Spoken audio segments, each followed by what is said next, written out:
चिकित्सा कर मु डॉक्टर सभ्यजी Mahapatra CHC Kanas medical officer. आज गोटे इनसीडेंट देखा गोटे जन गोटे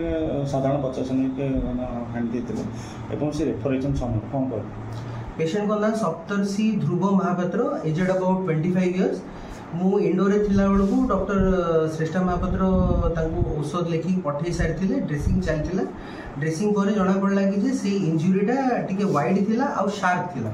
जेहेतु से डीप इंजुरी थिला से इंजुरी को आम ट्रीट करने आमर प्राइमरी जी इंजेक्शंस देवा कथा आम दे सारी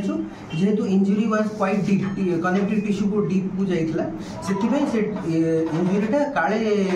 नर्व को किंबा मसल को क्षति पहुंचे पारे कन्फर्म करने गोटे एमआरआई में आम यूनिट 6 कैपिटल हॉस्पिटल भुवनेश्वर को रेफर करते हैं।